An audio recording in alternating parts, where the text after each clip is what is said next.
Balik muna tayo sa sunog sa Cavite. Nakaantabay po ang mga lokal na pamahalaan ng Cavite para sa anumang tulong na kakailanganin ng mga biktima ng sunog doon. Ito'y habang hinihintay pa ang opisyal na pahayag mula sa kumpanyang House Technology Industries o HTI. May ulat si Eunice Monte live. At maulan pa, ngunit kitang-kita pa rin ang apoy at amoy na amoy pa rin ang nasusunog na plywood at ang mga nasusunog na kemikal dito nga yan sa HTI o yung House Technology Industries na pinakamalaking kumpanya dito sa EDSA. Yan ay makikita dito sa boundary ng Rosario at ng General Trias, Cavite. Sa ngayon, pabalik-balik pa rin ang mga fire trucks dahil nga isang oras na at isang araw nang nasusunog itong HTI na nagsimula pa ng alas 6 ng gabi kagabi. At may mayigit 100 na rin ang injured at nasa 8 naman ang critical. Di pa rin matukoy kung meron nga mga nasawi, ngunit base sa mga nakausap natin kanina na nakasurvive, meron silang alas 6 ng gabi nang biglang may narinig na malakas na pagsabog sa second floor ng gusali. Agad naman umanon tumunog ang alarm kaya agad-agad din silang nagtakbuhan palabas at base nga sa kwento ng isa sa mga nakaligtas ay mayroon na rin siyang nakita na ilang mga patay sa loob at mayroon na rin umanong mga nasusunog ang kalahati ng katawan na naiwan sa loob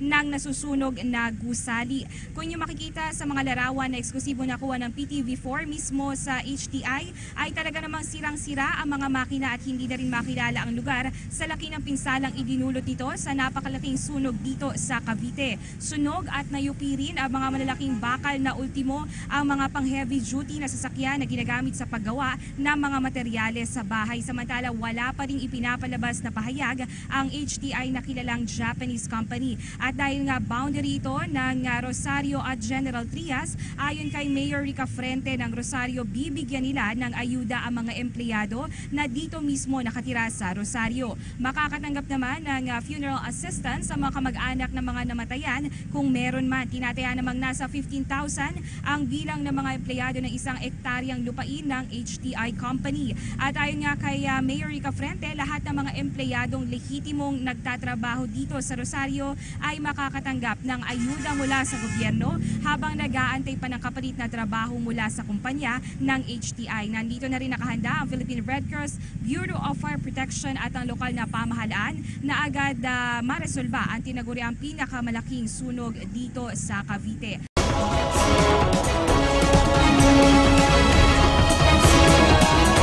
Mahigit 100 ang sugatan sa magdamagang sunog sa pabrika ng House Technology Industries sa Cavite Economic Zone.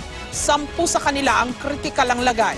May ilan pang halos hindi na raw makilala matapos magtamo ng 3rd-degree burns. Marami ang natrap at kinailangang tumalon mula sa building.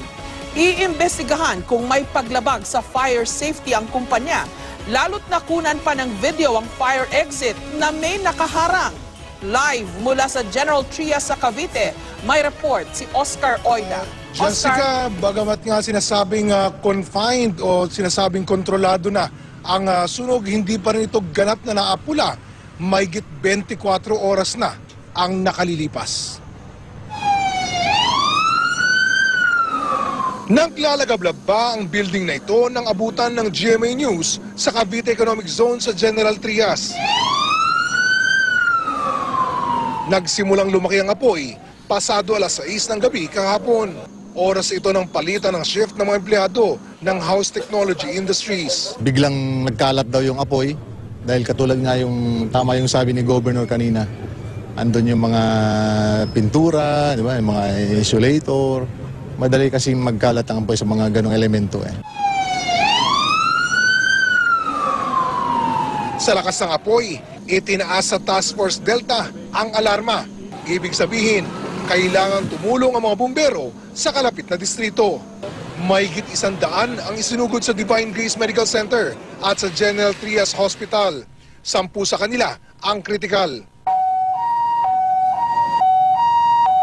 44 pa ang nasa ospital ngayon, habang isa ang nawawala. Ang mga nakaligtas, halos mamanid na raw ang katawan sa sunog. May mga isinailalim sa operasyon matapos magtamo ng hanggang 3rd-degree burns. Naka-life support pa rin ang 2 sa mga pasyente na nasa ICU at makailang ulit na rin daw silang sinalina ng dugo. Plano sana silang ilipat sa PGH para mas mabantayan ang kondisyon Pero mukhang hindi natin kakayang flatbird.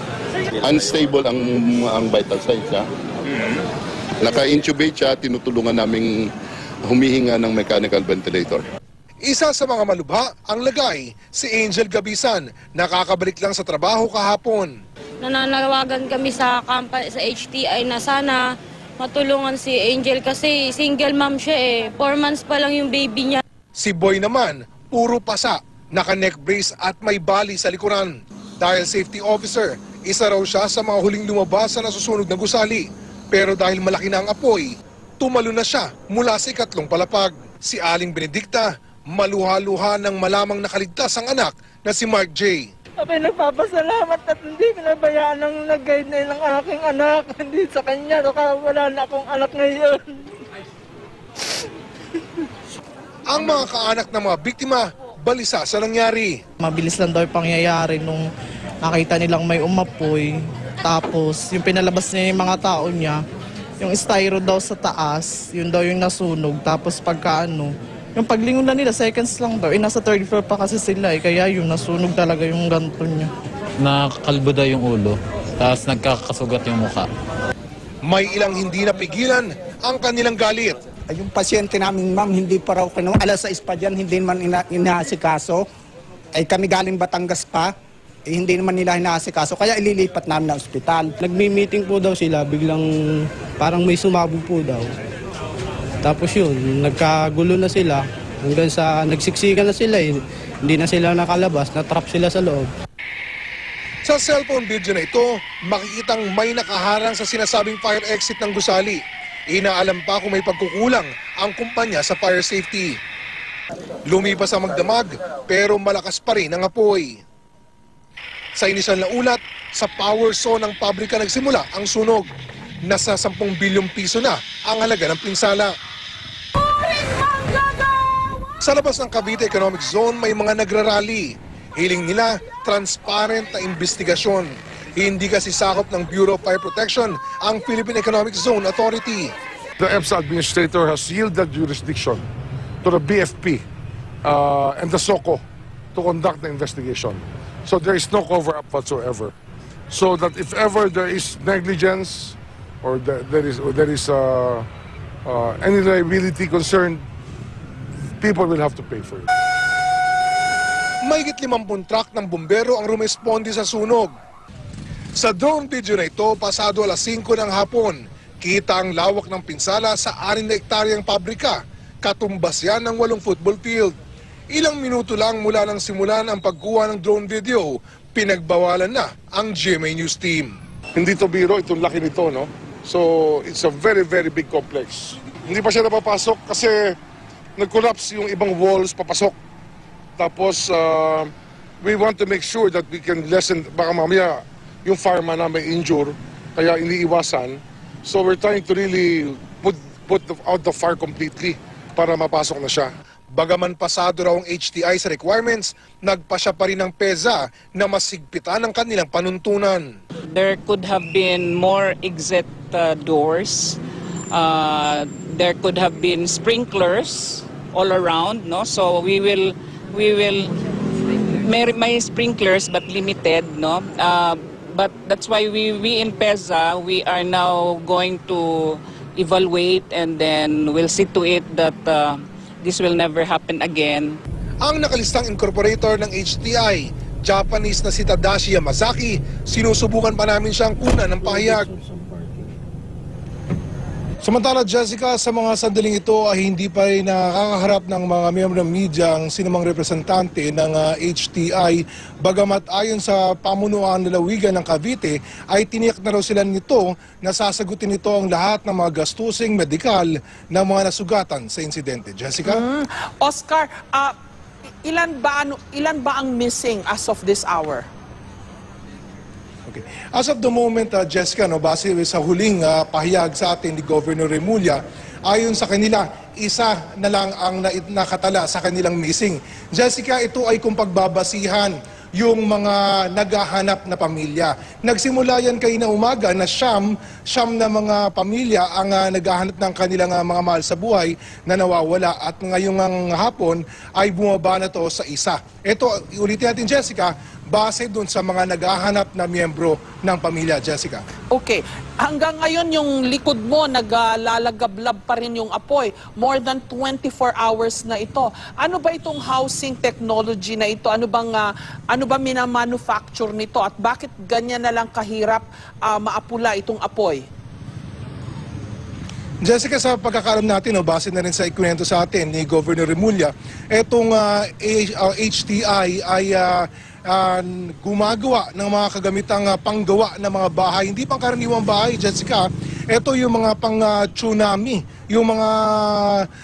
yung kayang mag-withstand ng mga tsunami. So matitibay na bahay ang talagang pinakaginagawa nitong HTI at ang mga produkto dito ini-export, particularly sa Japan. At ayon nga sa PEZA ay isa ito sa HTI sa mga malalaking pabrika dito sa Cavite Economic Zone, Jessica. So tsunami-proof na mga housing components ang produkto nila. Combustible ba yung mga ito?